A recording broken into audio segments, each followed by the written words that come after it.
जय हिंद। मैं मानिक नायक आप सबको अपने YouTube चैनल पर वेलकम करता हूं। आज हम लोग SSC CHSL 2023 का लेटेस्ट सेट को यहाँ पे डिस्कस करेंगे और यहाँ पे हम सेट नंबर 12 को यहाँ पे डिस्कस करने वाले हैं। चलिए स्टार्ट करते हैं। आज पेन नहीं है, थोड़ा सा आपको दिक्कत होगा। खैर चलिए स्टार्ट करते हैं। पहला क्वेश्चन देखते हैं।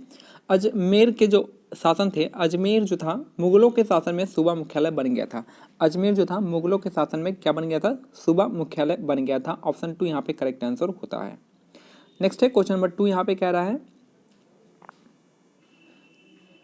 जो एस्केलमिंथिस होता है, एस्केलमिंथिस के शरीर का अनुप्रस्थ काटीय भाग गोलाकार होता है, इसलिए इन्हें गोल क्रीम भी कहा जाता है।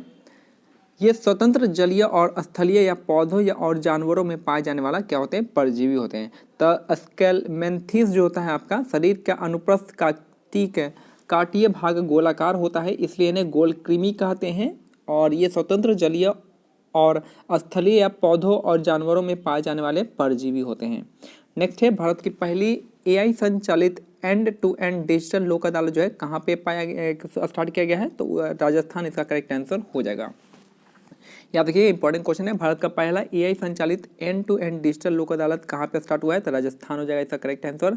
आर्म्स एक्ट जिसमें भारतीयों को हथियार रखने की अनुमति नहीं दी थी तो 1878 में पारित किया गया था। तो आर्म्स एक्ट जिसमें भारतीयों का हथियार रखने की अनुमति नहीं दी थी वो आपका 1878 में पारित किया गया था। नेक्स्ट है अगस्त 2022 में भारत के 49वें मुख्य न्यायाधीश के रूप में किसने शपथ ली है? तो जो भारत के 49वें जो मुख्य न्यायाधीश हैं वो आपका UU ललित हैं और जो 50वें हैं आपके DY चंद्रचूड़ हैं। नेक्स्ट है भारत के राष्ट्रीय समुद्र विज्ञान संस्थान जो है जिसको हम कहते हैं इंग्लिश में national institute of oceanography of India का मुख्यालय कहाँ पर है? तो ये आपका गोवा में है। याद रखिएगा national institute of oceanography of India का मुख्यालय है आपका गोवा में है। नेक्स्ट है निम्नलिखित में से कौन उन फ्रांसीसी रसायनों में से एक थे जिन्होंने फॉर्मिक अम्ल, मेथेन और एसिटिलीन जैसे कार्बनिक यौगिक को उनके तत्वों से संश्लेषित किया था? ये थे आपके मार्सेलिन बार्थेलोट। तो निम्नलिखित में से कौन उन फ्रांसीसी रसायनज्ञों में से एक थे जिन्होंने फॉर्मिक अम्ल यानी फॉर्मिक एसिड, मीथेन और एसिटिलीन जैसे कार्बनिक यौगिक को उनके तत्वों से संश्लेषित किया था? ये थे मार्सेलिन बार्थेलोट। इसका करेक्ट आंसर हो जाएंगे। नेक्स्ट है निम्नलिखित में से कौन देश फीफा महिला विश्व कप 2023 की मेजबानी करेगा? तो ये था न्यूजीलैंड और ऑस्ट्रेलिया हो जाएगा। निम्नलिखित में से कौन सा देश फीफा महिला विश्व कप 2023 की मेजबानी करेंगे? तो न्यूजीलैंड, ऑस्ट्रेलिया इसका करेक्ट आंसर हो जाएगा। नेक्स्ट है उगाड़ी त्यौहार निम्नलिखित में से कौन से राज्य में मनाते हैं? तो ये हो जाएगा आंध्र प्रदेश और कर्नाटका में भी मनाते हैं। तो आंध्र प्रदेश, कर्नाटका राज्य में हम कौन सा त्यौहार मनाते हैं? उगाड़ी का त्यौहार मनाते हैं।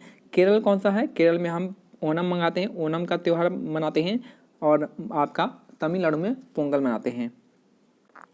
नेक्स्ट है एशियाड जो है निम्नलिखित में से किसके द्वारा विनियमित होता है? तो ये जगह एशियाई ओलंपिक परिषद जगह ओलंपिक काउंसिल ऑफ इंडिया। तो एशियाड जो है ओलंपिक काउंसिल ऑफ इंडिया यानी एशियाई ओलंपिक परिषद से आपका क्या होता है? विनियमित होता है। नेक्स्ट है पृथ्वी के चारों ओर चंद्रमा की गति के लिए कौन सा बल उत्तरदायी होता है? तो ये हो जाएगा अभिकेंद्रीय बल होता है जिसको हम सेंट्रीफ्यूगल फोर्स कहते हैं। तो पृथ्वी के चारों ओर चंद्रमा की गति के लिए कौन सा बल उत्तरदायी है? तो अभिकेंद्रीय बल, जिसको हम सेंट्रीफ्यूगल फोर्स कहते हैं। नेक्स्ट है निम्नलिखित में से किस नदी में धुआंधार जलप्रपात का निर्माण होता है? तो नर्मदा नदी इसका करेक्ट आंसर हो जाएगा। तो धुआंधार जलप्रपात जो है कौन सी नदी पे है? नर्मदा नदी पे है। और दूध सागर किस पे है? तो आपका मांडवी नदी पे है।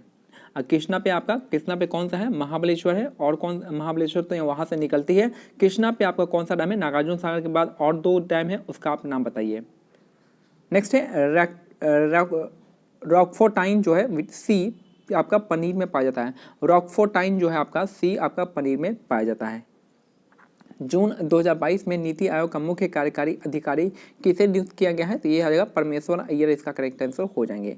जून 2022 में नीति आयोग के मुख्य कार्यकारी अध्यक्ष के रूप में किसे नियुक्त किया गया है? परमेश्वर अय्यर हो जाएंगे। नेक्स्ट है मन्ना डे को किस वर्ष के लिए दादा साहब फाल्के पुरस्कार से सम्मानित किया गया था? तो आपका 2007 इसका करेक्ट आंसर हो जाएगा। मन्ना डे को किस वर्ष के लिए दादा साहब फाल्के पुरस्कार से सम्मानित किया गया था? 2007 हो जाएगा। नेक्स्ट है बाजार में कार्य उपलब्धता और उपलब्ध श्रमिकों के कौशल के बीच बेमेल होने के कारण जो उत्पन्न होने वाली बेरोजगारी होती है ये आपका संरचनात्मक बेरोजगारी होती है, जिसको हम इंग्लिश में स्ट्रक्चरल अनएम्प्लॉयमेंट कहते हैं। तो बाजार में कार्य उपलब्धता और उपलब्ध श्रमिकों के कौशल के बीच बेमेल होने के कारण जो उत्पन्न होने वाली बेरोजगारी होती है वो आपका संरचनात्मक होती है, स्ट्रक्चरल अनएम्प्लॉयमेंट होता है।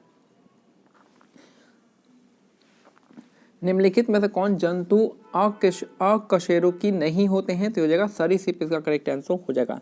सरीसृप जो जंतु होते हैं आपका अकशेरुकी नहीं होते हैं। नेक्स्ट है, सिक्किम में प्रतिवर्ष मनाया जाने वाला एक प्रथागत नृत्य उत्सव कांदे नृत्य किस महीने में होता है? तो आपका दिसंबर, इसका करेक्ट आंसर हो जाएगा।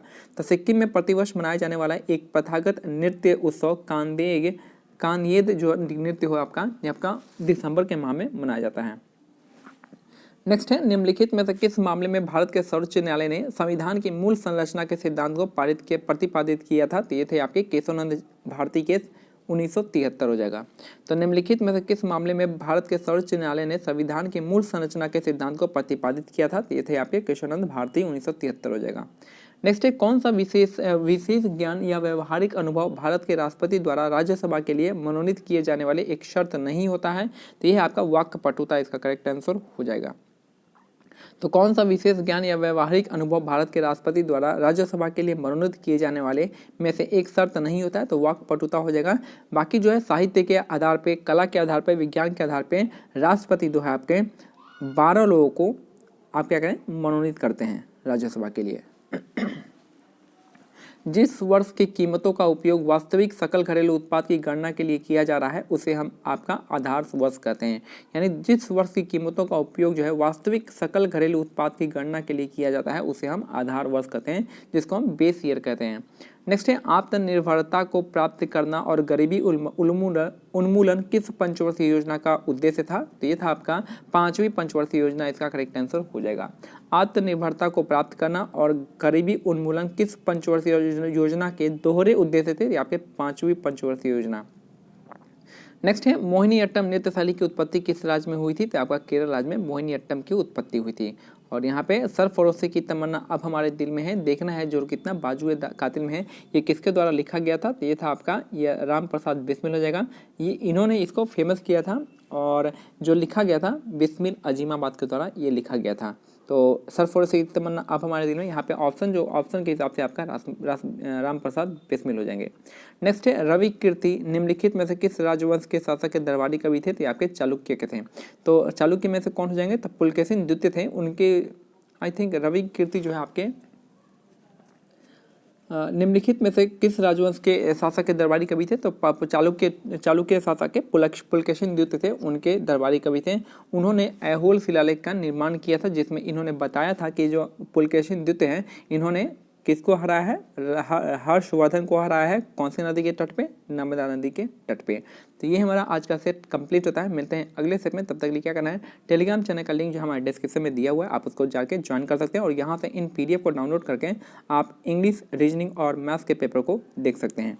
और भी SSC के बहुत सारे पेपर हैं, आप वहाँ से इसको देख सकते हैं। जय हिंद, जय भारत, धन्यवाद।